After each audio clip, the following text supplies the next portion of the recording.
Naramdaman mo na ba na tumatakbo ka sa isang treadmill ngunit hindi talaga nakakarating kahit saan? Ganyan talaga kapag kumikapit tayo sa ilang bagay sa buhay. Ito ay tulad ng pagkakaroon ng isang invisible backpack na puno ng mga bagay na nagpapabigat sa atin. Ngayon ay oras na para i-unpack ang backpack na iyon at tingnan kung ano ang nasa loob nito. Halina at tuklasin natin ang tungkol sa 11 bagay na maaaring pumipigil sa iyong sumulong. Simulan na natin.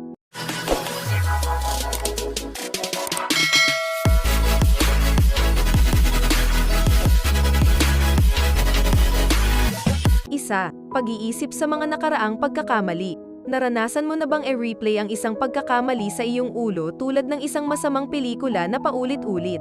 Nandoon na tayong lahat. Ang paghawak sa mga nakaraang pagkakamali ay parang pagmamaneho ng kotse habang nakatingin lang sa rearview mirror. Oo naman, mahalagang matuto mula sa kung saan tayo nagkamali. Ngunit kung palagi kang nagbabalik tanaw, mamimiss mo kung ano ang nasa harap mo.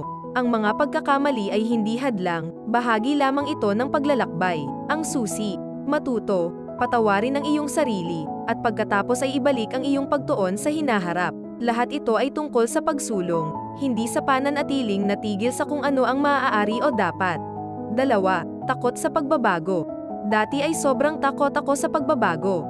Tulad ng pagharap sa isang malaking hamon at hindi handa o tiwala sa aking kakayahan na hawakan ito. Ngunit narito ang bagay, ang pagbabago ay hindi maiiwasan.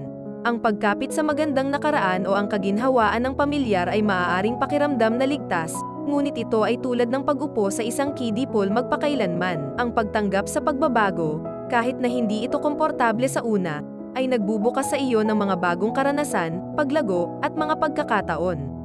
3. Pag-aalala sa kung ano ang iisipin ng iba. Pinigilan mo na ba ang iyong sarili sa paggawa ng isang bagay dahil lamang sa pag-aalala mo sa maaaring isipin ng iba? Masyadong abala ang mga tao sa kanilang sariling buhay upang pag-isipan ang bawat galaw mo. Sa katotohanan, karamihan sa mga tao ay nakatuon sa kanilang sariling mga aktibidad at alalahanin na hindi gaanong binibigyang pansin ang ginagawa ng iba kaysa sa iniisip natin. Kapag pinalaya mo ang iyong sarili mula sa takot sa paghatol, magsisimula kang mamuhay sa iyong mga tuntunin. Parang sumasayaw na parang walang nanonood, kasi most of the time, wala talaga. 4. Hinahabol ang pagiging perpekto. Ang paghangad para sa pagiging perpekto ay tulad ng pagsisikap na mahuli ang isang ulap. Imposible at nakakapagod. Madalas tayong nahuhuli sa paggawa ng mga bagay na perpekto, na nawawalan tayo ng kagalakan sa paggawa lamang nito. Tandaan, okay lang na maging magulo, magkaroon ng masamang araw, o maging hindi perpekto. Ang buhay ay hindi perpektong Instagram feed. Ito ay totoo, magulo, at hindi mahuhulaan. Ang pagtanggap sa imperfection ay nagbibigay daan sa iyong tamasahin ang proseso, nang hindi nababagabag, nang hindi makatutuhan ng mga inaasahan. 5. Paghawak ng sama ng loob. Ang pagtitimpi ng sama ng loob ay parang pagdadala ng backpack na puno ng mga brick. Ito ay mabigat, nakakapagod, at wala kang mapupuntahan. Ang pagpapatawad ay hindi nangangahulugan ng paglimot o pagsasabing okay ang nangyari. Nangangahulugan ito na pinipili mong bitawan ang galit at sakit para sa iyong sariling kapayapaan ng isip. 6. Nananatili sa mga comfort zone. Ang pananatili sa iyong comfort zone ay nangangahulugan na manatili sa kung ano ang pamilyar at madali, na maaaring pakiramdam na ligtas, ngunit nililimitahan din nito ang iyong mga karanasan at pagkakataon para sa paglago. Ang pagsubok ng mga bagong bagay ay maaaring nakakatakot, ngunit ito rin ang lugar kung saan ka lumalago at mas natututo. Oo naman, may pagkakataong hindi mo ito magugustuhan, ngunit hindi mo malalaman hanggat hindi mo sinusubukan. 7. Masyadong nag-iisip. Nahuli mo na ba ang iyong sarili na natigil sa isang loop ng paano kung, at pinakamasamang sitwasyon? Yan ang masyadong pag-iisip. Ang totoo, karamihan sa mga bagay na inaalala natin ay hindi mangyayari. Ang sobrang pag-iisip ay nakakaubos ng iyong enerhiya at pinipigilan kang kumilos. Ang pag-aaral na kilalanin kung ikaw ay nag-o-overthink at pagkatapos ay umatras mula dito ay maaaring maging isang game changer. Minsan, ito ay tungkol sa paghinga ng malalim at gawin lamang ito, sa halip na mawala sa walang katapusang pag-iisip. 8. Naghihintay sa tamang sandali. Ang paghihintay sa perpektong oras para simulan ng isang bagay ay parang paghihintay ng boss na hindi darating.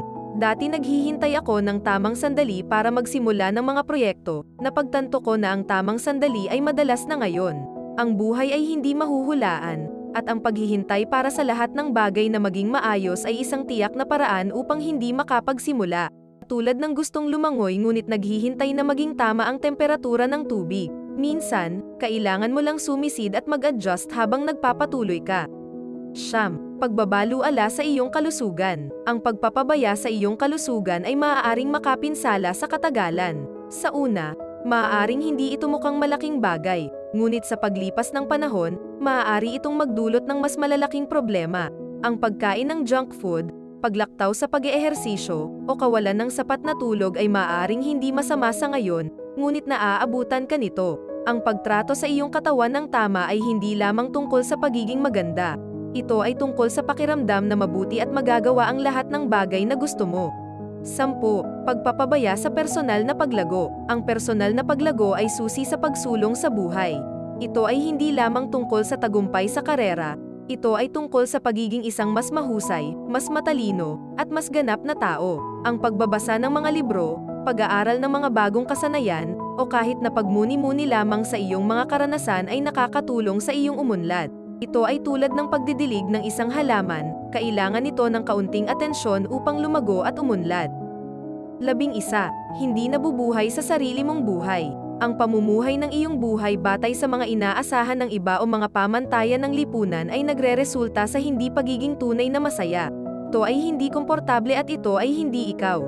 Ang iyong buhay ay sa iyo lamang. Ang paggawa ng mga pagpipilian batay sa kung ano ang nagpapasaya sa iyo, hindi kung ano ang iniisip mong dapat mong gawin, ay napakahalaga. Ito ay hindi tungkol sa pagiging makasarili, ito ay tungkol sa pagiging totoo. Kapag namuhay ka ayon sa mga pamantayan na 100% ikaw, ang kaginhawaan at kumpiyansa na dulot nito ay walang kapantay.